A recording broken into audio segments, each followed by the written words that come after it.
এক পর্যায়ে বৈষম্য বিরোধী ছাত্র আন্দোলনের আরেকজন কেন্দ্রীয় নেতা, যিনি গতকালের হামলাতেও উপস্থিত ছিলেন, রিফাত রশিদ, অবস্থানরতদেরকে আটকে রেখে হামলার নির্দেশনা দেন এবং তারপর পরেই অবস্থানরত শিক্ষার্থীদেরকে বেধড়ক মারধর করে বৈষম্য বিরোধী ছাত্র আন্দোলনের কর্মীরা। এই দ্বিতীয় দফা হামলায় আন্তামিম ছাড়াও আরো আহত হন রাবেয়া, ইমরান সরকার, মাসুদ, হাসিব, বাবু, আবরার, ফারহান, আলামিন সহ অন্তত 21 জন। এ সময়ে সেখানে উপস্থিত সাংবাদিকদের গায়ে ধাক্কা দেওয়া হয়, তাদের ভিডিও ধারণ করা ফোনগুলো কেড়ে নেওয়া হয় এবং সেই ফুটেজগুলোকে মুছে দেওয়া হয়। আমরা শিক্ষার্থীদের উপর হামলার পাশাপাশি সংবাদ মাধ্যম ও গণমাধ্যমের উপর এরকম নগ্ন সন্ত্রাসী হস্তক্ষেপের প্রতিবাদ জানাই এবং এর বিরুদ্ধে যথাযথ ব্যবস্থা নেওয়ার দাবি জানাই।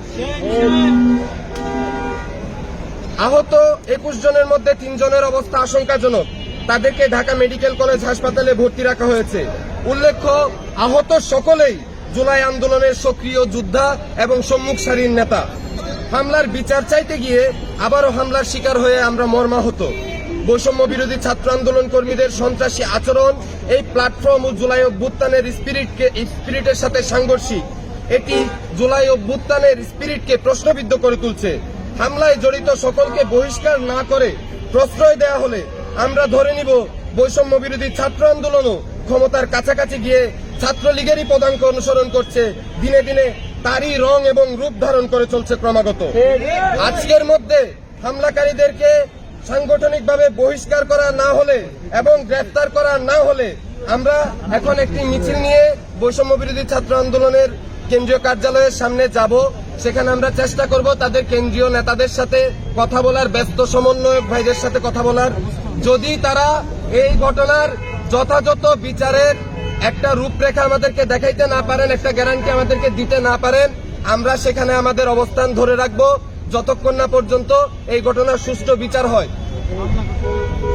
প্রিয় সাংবাদিক বন্ধুগণ, আমাদের মধ্যে যারা আহত হয়েছেন তাদের মধ্যে একজনের নাম ইমরান। এই ইমরান জুলাই আন্দোলনের একজন নির্ভীক যোদ্ধা। শহীদি তামান্নায় উজ্জীবিত হয়ে শরীরের হেন কোনো অংশ নাই যেখানে তার ছড়াগুলি লাগে নাই। তার মাথায় একটি বুলেট আছে হামলা চলাকালীন সময়ে, এখনো একটি বুলেট আছে। আজকে হামলা চলাকালীন সময়ে যখন বৈষম্য বিরোধী ছাত্র আন্দোলনের কর্মীদের বলা হয় যে ভাই আমার মাথায় আঘাত করবেন না, আমার মাথায় একটি বুলেট আছে, এর পর তার মাথা দেয়ালের সাথে বাড়ি দেওয়া হয়। এই হলো তাদের মুখে মুখে জুলাইয়ের স্পিরিট, আর এই হলো তাদের শিক্ষার্থীদের সাথে আচরণ। আমরা মনে করি এই যে সন্ত্রাসের রাজনীতি, এই রাজনীতির ধারা যদিও অব্যাহত থাকে তাহলে অচিরেই এই শেখ হাসিনার মতো, পতিত ফেসিবাদ শেখ হাসিনার মতো আরো অনেকগুলো ছোট ছোট শেখ হাসিনা গড়ে উঠবে এবং তারাও একইভাবে দেশের সামগ্রিক অগ্রগতিতে বাধা রাখবে।